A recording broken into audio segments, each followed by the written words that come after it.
Tubahaye ikaze mu kiganiro ejo ngaruka kwezi ku burenganzira bwa muntu. Ntimujye kure. Nikosi ndakumva. ubundi byo numva ngo n'uburenganzira bwa muntu bishatse kuvuga iki? Ubwo burenganzira se n'ubuhe? Ndamutse ntasobanukiwe n'icyo amategeko abivugaho ntabariza he mu by'ukuri? Ese nawe waba wibaza nk'ibi bibazo? Kurikira ikiganiro ejo buri wa gatandatu wa nyuma w'ukwezi usobanukirwe byimbitse uburenganzira bwawe. Ni kuri radiyo ijwi ry'Amerika ku murongo w'104.3 FM. Iki kiganiro mugitegurirwa n'umuryango Ejo Youth Eco ukorera i Kigali mu Rwanda.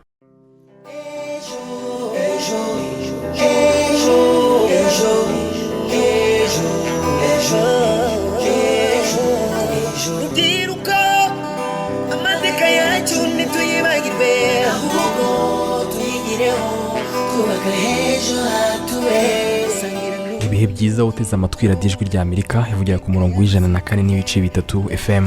Uyu ni umwanya w'ikiganiro ejo mutegurirwa n'umuryango Ejo Youth Eco ukorera i Kigali mu Rwanda. Iki kiganiro gihagarariwe na Nigena Roger, Mizero Crispin hari kubanga bw'ibyuma, ngiye mwumva kuri mikro tugiye kubana muri iki kiganiro ndi Mugisha Doris ndetse na mugenzi wanjye Ani Sabine umukunzi. Sabine, amakuru yawe meze neza? Yego meze neza cyane rwose, nawe ndabona ari uko, kandi nizere ko n'abakunzi b'ikiganiro ejo nabo bameze neza. Yego, mu kiganiro cy'uyu munsi abakunzi bacu turabaganiriza kuki? Reka mbanze nibutsa abakunzi b'ikiganiro ejo ko buri nyuma y'ibyumweru bibiri tubagezaho ikiganiro kivuga ku burenganzira bwa muntu. Mu kiganiro cya none turagaruka ku gufatwa nk'umwere igihe utarahamwa n'icyaha, aho hari bamwe mu baturage bakekwaho ibyaha bakabihamirizwa mu ruhame bataragezwa imbere y'inkiko. Turaza rero kumva ibitekerezo by'abaturage kuri iyi ngingo, turaza kumva umwe mu beretswe itangazamakuru maze nyuma akaza kugirwa umwere, ingaruka byamugizeho. Muri iki kiganiro kandi turaza no gufashwa n'umunyamategeko gusesengura iyubahirizwa ry'icyo itegeko riteganya kuri iyi ngingo. Mwese abadukurikiye tubahaye ikaze mu kiganiro ejo. Ibitekerezo byawe bihawe ikaze mu kiganiro cya none. Twandikire cyangwa uduhamagare kuri 07 28 02 82 32 cyangwa kuri 07 87 58 14 11. Iyi nimero wanayidusangaho kuri WhatsApp. Wanadusanga kandi ku zindi mbuga nkoranyambaga nka Facebook, Instagram, Twitter na YouTube. Wandika Ejo Youth Eco ahashakishirizwa maze ukadusangiza icyifuzo cyawe.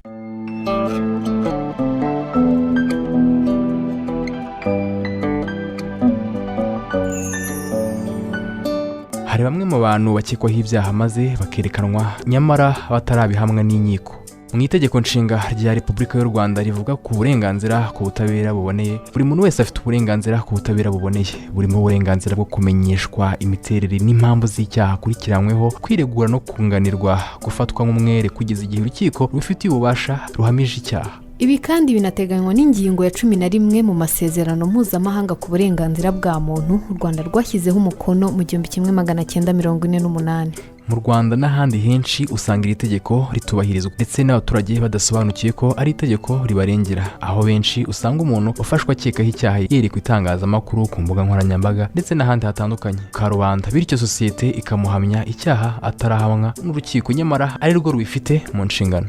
Yego, ibi rero usanga bigira ingaruka zikomeye yaba ku washinjijwe icyaha ataragihamwa ndetse no ku muryango we muri rusange. Zimwe rero mu ngaruka zikomeye zimugeraho hari no kwambikwa isura mbi muri sosiyete. Ubusanzwe itegeko riteganya ko umuntu wese ukekwaho icyaha aba akiri umwere kugeza igihe abihamijwe n'urukiko narwo rubifitiye ububasha, cyane ko ari kenshi cyane umuntu ashobora gushinjwa icyaha ariko nyuma urukiko rukagaragaza ko ari umwere. Bamwe mu baturage bo mu mujyi wa Kigali bavuga ko igihe umuntu akekwaho icyaha hajya habanza gukusanywa amakuru afatika ndetse hakirindwa ko yashyirwa ku karubanda nko ku mbuga nkoranyambaga kimwe no mu bitangazamakuru bigiye bitandukanye, kuko bikunze kugaragara nyuma ko hari abagirwa bere n'inkiko, bityo gusibanganya icyasha bambitswe bikagorana. Ishimwe Honore yazengurukije mikoro maze bamubwira uko babyumva.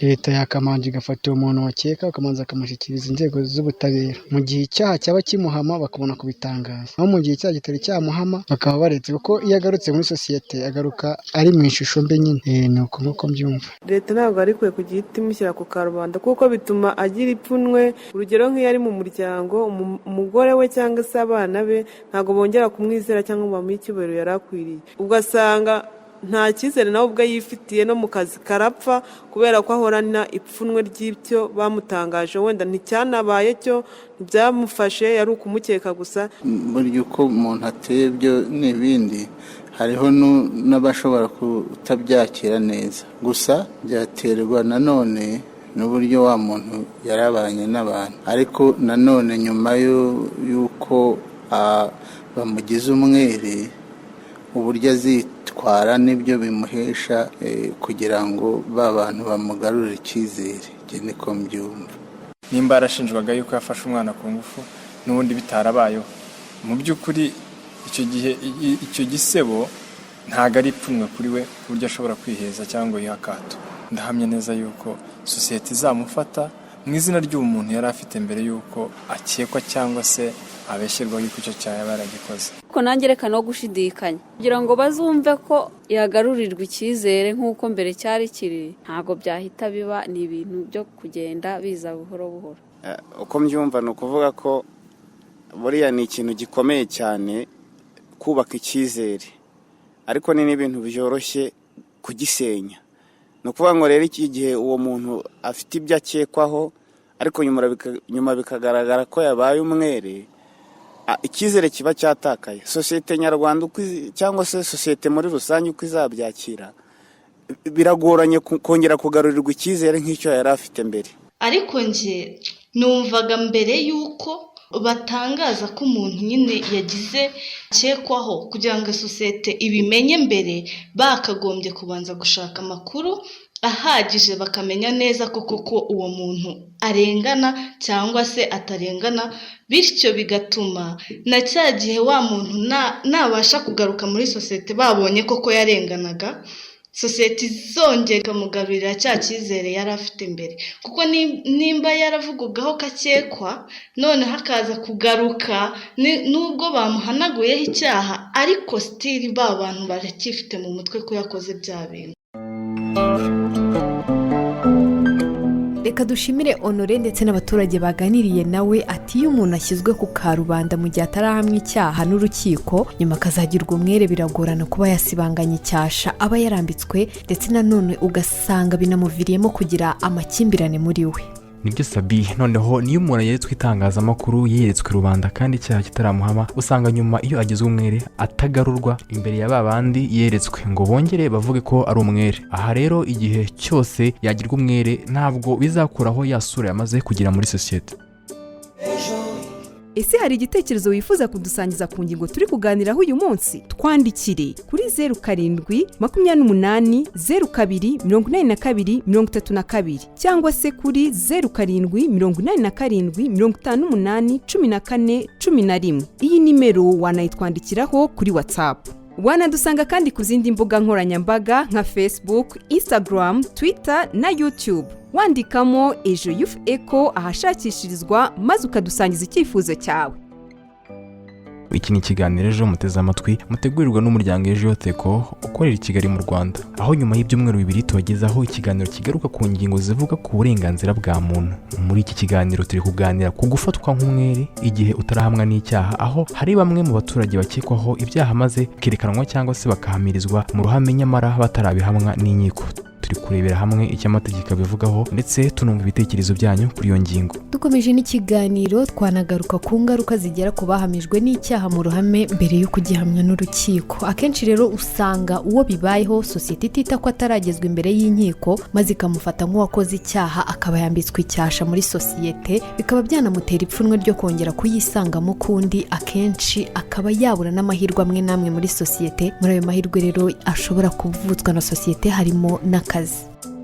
Kuba hari abakurikiranwaho ibyaha runaka bakerekanwa mu itangazamakuru no ku mbuga nkoranyambaga, hari bamwe byabayeho bavuga ko byabagizeho ingaruka zitandukanye. Uyu muturage twamuhaye izina rya Uwimana ndetse tunamuhindurira amajwi ku mpamvu z'umutekano we, avuga ko gutangazwa mu bitangazamakuru byamugizeho ingaruka zo guhora ku nkeke ndetse zimwicira n'akazi. Ni mu kiganiro yagiranye na mugenzi wacu Nkurunziza Pacifique. Byarandistabinze, nabaga ndi ku nkeke, ntabwo nigeze ngira time yo kuba nakwicara ngo nkore ibintu byanjye ntuje, kubera ko urumva nabaga ndi ku nkeke tu.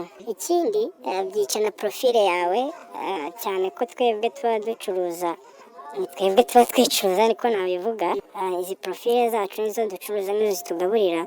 So rero kumva ko ufite case mu butabera, uri mu nkiko, ibyo bituma abashoramari cyangwa se n'abandi bafatanya ibikorwa mu muziki batakubara mu bantu bari hafi aho cyangwa se mu bantu bakorana nabo, ko bavuga ati yo ntahari ejo n'ejo bundi azabafunze, ibintu nk'ibyo bikongera bikica n'izina ryawe no mu bafana cyangwa se mu bakurikirana umuziki nyarwanda. Wenda navuga ngo abafana bawe bari kuzavamo, abafana bawe bari kuzakunda ibihangano byawe, kumva ko umuntu aririmba gutyo, yaririmbye neza, yavugaga ibintu byiza, ariko ibyo avuga ntabwo ari ibyo akora, yagize gutya, ugasanga umuntu babyita kwishyira mu mwikomo, mbese bigira ingaruka zitari nziza.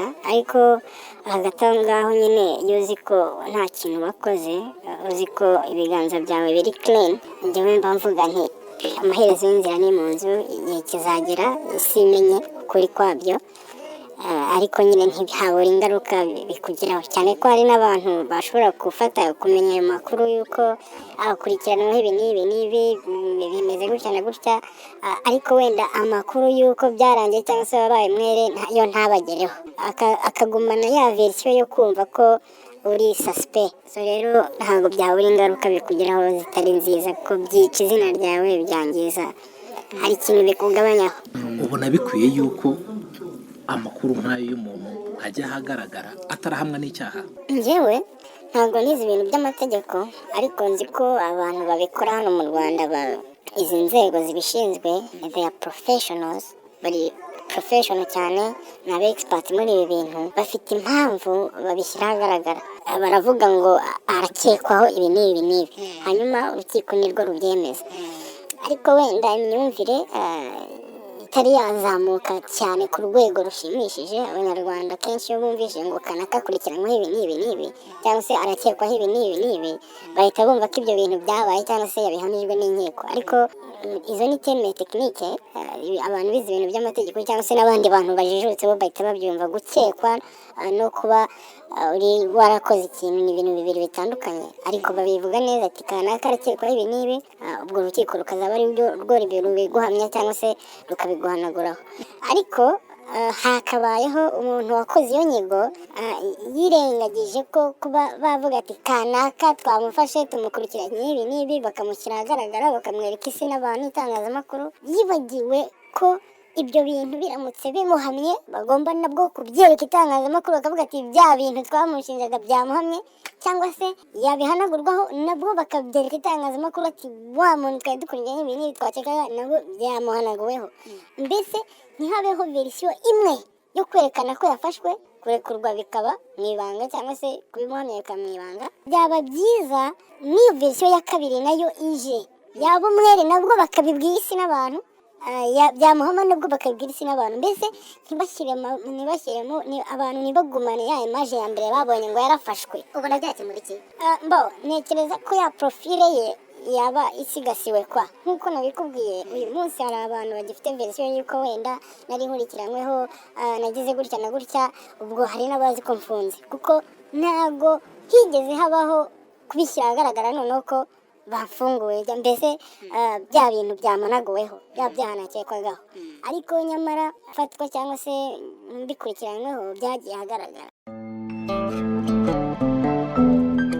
Mwabyumviye ko uyu twahaye izina rya Uwimana byanamwiciye akazi, tutibagiwe no guhora ku nkeke nyuma y'uko yerekanwe mu bitangazamakuru. Ati bigira ingaruka zitari nziza cyane ko hari n'abashobora kumenya yuko ukurikiranywe, ariko amakuru y'uko wagizwe umwere ntabagereho, ugasanga bagumanye ya shusho yawe itari nziza. Ikindi ni uko sosiyete itabasha gutandukanya gukekwaho no guhamywa icyaha, hagakwiye kubaho ubundi buryo bwo kugaragaza uko wagizwe umwere.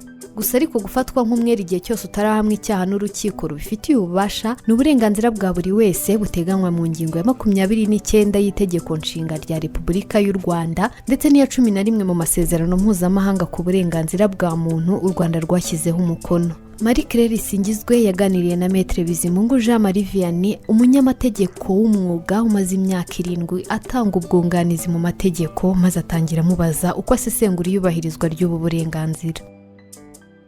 uburenganzira burubahirizwa ariko ntitwavuga ko ari 100% kuko hari igihe abantu babasobanukiwe cyangwa badasobanukiwe bashobora kubona umuntu afashwe kwifungwa n'ifungwa ry'agateganyo kuba umuntu akekwaho icyaha kubera ko umuntu iyo hari impamvu zifatika mu rwego rw'iperereza ku icyaha kiba cyabaye umuntu ashobora gufungwa by'agateganyo ariko ntibikuru ya présomption d'innocence aba ari toujours présumé innocent donc abafatwa nk'umwere donc gufatwa nk'umwere igihe cyose icyaha kitaraguhama natwe turayibona ku maradiyo ku mateleviziyo ntabwo byagakwiye kuba kuko ya présomption d'innocence kuba umuntu ari umwere hari ikintu kiba kitagenze neza wakwita yuko ya televiziyo yamwerekanye cyangwa ya radiyo yamuvuze iba isa n'iyumuhamije icyaha kandi ari toujours innocent bikamwambika ibintu bitari byiza muri rubanda bagareye wa muntu yaciye kuri televiziyo abaturage bakamenya ko pe yakoze icyaha ariko ntabwo ari byo twebwe tubona ko umuntu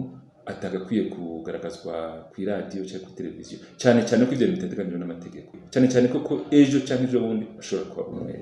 Mujya muhura na case nk'izo ngizo cyane turaduhana na case nk'izo iyo umuntu hari impamvu zikomeye ni gutegura ibiteganya ingingo ya 36 y'igitabo cy'ikikana ry'imanza nshinja byaha iteganya ko umuntu iyo impamvu zikomeye ashobora gufungwa by'agateganyo ntabwo bikora présomption d'innocence hagera igihe runaka uwo muntu wenda kabura akaja mu mbere y'inkiko akagiga umwere. Musanga rero ari iki gikwiye gukorwa kugira ngo ubu burenganzira buteganywa n'itegeko nshinga rya Repubulika y'u Rwanda ndetse n'amasezerano mpuzamahanga nk'uko twabigarutseho bwubahirizwa? Ngira ngo nibaza ko haba sensibilisation juste y'itegeko hanyuma itegeko rikubahirizwa kubera ko igihugu cyacu n'igihugu kigendera ku amategeko aba hari ariko hari igihe umuntu aba runaka radio runaka cyangwa televiziyo runaka ugasanga umuntu ugiti iki akica rya tegeko haba rero sensibilisation abantu bakamenya uburenganzira bwabo abandi bakamenya ukuntu bakoresha uburenganzira bwabo ukagira aho ugarukira. Tukavuga no ku bashinzwe iby'amategeko mu gihugu cyacu cy'u Rwanda no kugerageza bakigisha abaturage bakamenya uburenganzira bwabo umuntu wenda yabwira ati kiniki nabo bakamenya ukuntu bakora reaction bakareagisa yuko uburenganzira bwabo bagamije yuko bwakubahirizwa.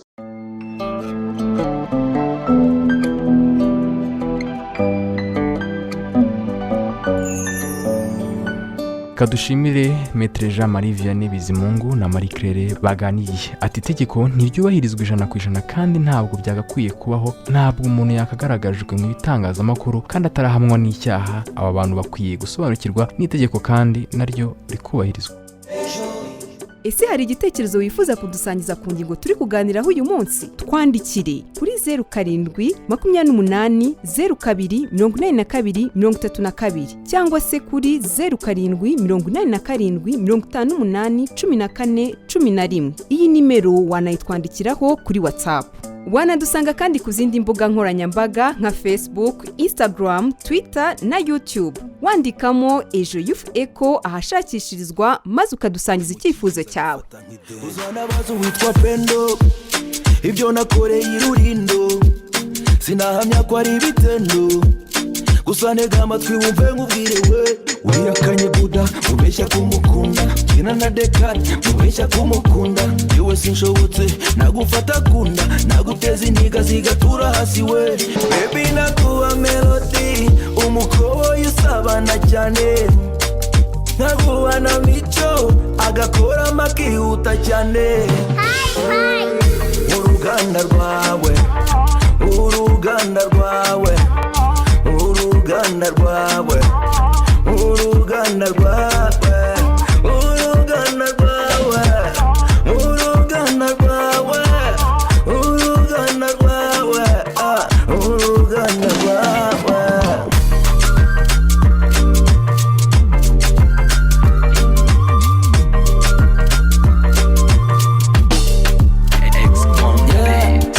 umva ko umwenda wa banki urya nawe umva ko ungiye mideni naguhana nagukozeho inkubi cyane n'abaranzi kamere n'indenga tokeni kamenda bizarangira ngo utahe cyamunara umve ko ndenze n'umusazi nunamvamo turacyakomeje n'ikiganiro ejo, ikiganiro mutegurirwa n'umuryango ejo seko ukorera i Kigali mu Rwanda, aho buri nyuma y'ibyumweru bibiri tubagezaho ikiganiro kigaruka ku ngingo zivuga ku burenganzira bwa muntu. Turi kuganira ku gufatwa nk'umwere igihe utarahamwa n'icyaha n'urukiko, turebera hamwe icyo amategeko abivugaho ndetse n'ibitekerezo byanyu. Reka twakire Christella, ndabona yahageze kugira ngo atugezeho ibitekerezo mwatwohereje mu kiganiro cy'ubushize. Mbibutsa ko mushobora no kutwoherereza ibitekerezo byanyu kuri iyi ngingo mukatubwira, ese mufata gute kuba umuntu yakerekanwa mu ruhame igihe atarahamwa n'icyaha? Christella, ndabona umeze neza cyane, umwanya ni uwawe. Yego meze neza, ese mwebwe bimeze bite? Natwe turaho tumeze neza. Turakoze kuma ikaze rero bakunzi b'ikiganiro, ngiye kubagezaho ubutumwa mwadusangije ku kiganiro cyatambutse ubushize ku bijyanye n'uburenganzira bwa muntu, cyagarukaga ku burenganzira bw'abakozi mu bihe bidasanzwe, aho twibazaga tutese n'iki cyakorwa ngo uburenganzira bw'abakozi mu bihe bidasanzwe bwubahirizwe. Nabibutsa ko twabagejejeho inkuru ku mukozi wirukanywe ku kazi n'umukoresha we yitwaje ko hari ibihe bidasanzwe. Dusobanura uko yirukanywe n'ibyo avuga bitubahirijwe n'umukoresha we ndetse n'ingaruka byamugizeho, ndetse twanaganiriye n'umunyamategeko aho yagaragaje zimwe mu ngingo zirengagizwa n'abakoresha mu kubahiriza amasezerano y'abakozi ndetse n'ingaruka zo kutubahiriza amasezerano y'abakozi mu bihe bidasanzwe. Yanasoje atanga inama ku bakoresha batubahiriza amasezerano y'abakozi. Bakunzi b'ikiganiro mudukurikiye, ubutumwa mwatugejejeho ni ubu bukurikira. Shyaka Steven uherereye mu karere ka Rwamagana yagize ati abakozi n'abakoresha bose bagerwaho n'ingaruka. Rero abakozi ntibakwiye kwirukanwa, ahubwo inzego zibishinzwe zashyiraho uburyo bwo guhangana n'icyo kibazo mu bihe bidasanzwe. Naho Hakizimana Ezekiel uherereye mu karere ka Nyamasheke yagize ati abakoresha n'abakozi bakwiye gusobanukirwa amategeko abagenga, bityo byakumira ihohoterwa bakorerwa. Dukomereze ku butumwa bwo kwishaka Ferdinand uherereye mu karere ka Gasabo mu murenge wa Gisozi, aho yagize ati njye mbona mu bihe bidasanzwe biba bitoroshye haba ku bakozi n'abakoresha, ahubwo leta niyo ikwiye gushaka igisubizo. Abikorera nabo bagashaka uburyo bashyiraho ikigega kigoboka abakozi mu bihe bidasanzwe. Ibi nibyo bitekerezo mwadusangije, tuzasubira ubutaha mu mwanya nk'uyu. Bagenzi banjye basubirana ijambo.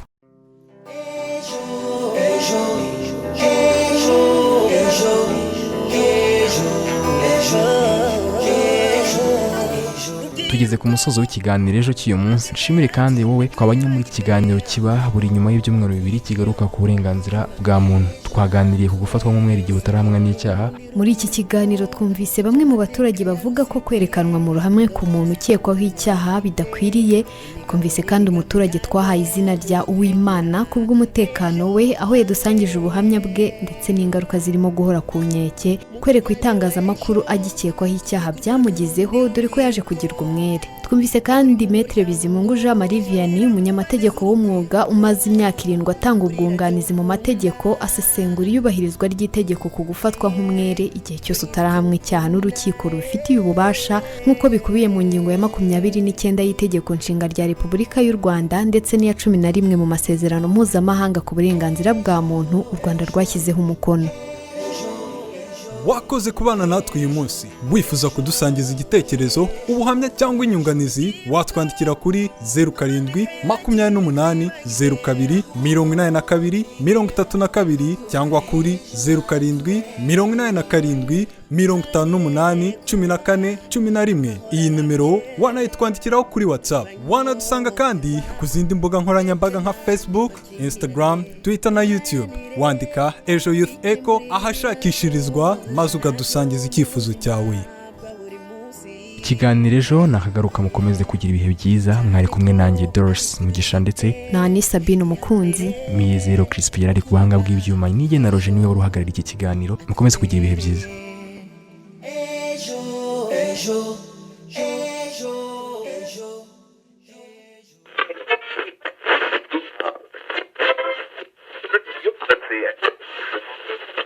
Tubahaye ikaze mu kiganiro ejo ngaruka kwezi ku burenganzira bwa muntu. Ntimujye kure. nikosi ndakumva. ubundi ibyo numva ngo ni uburenganzira bwa muntu bishatse kuvuga iki? ubwo burenganzira se ni ubuhe? ndamutse ntasobanukiwe n'icyo amategeko abivugaho ntabariza he mu by'ukuri? ese nawe waba wibaza nk'ibi bibazo? kurikira ikiganiro ejo buri wa gatandatu wa nyuma w'ukwezi usobanukirwe byimbitse uburenganzira bwawe. ni kuri radiyo ijwi ry'Amerika ku murongo w'104.3 FM. iki kiganiro mugitegurirwa n'umuryango Ejo Youth Eco ukorera i Kigali mu Rwanda.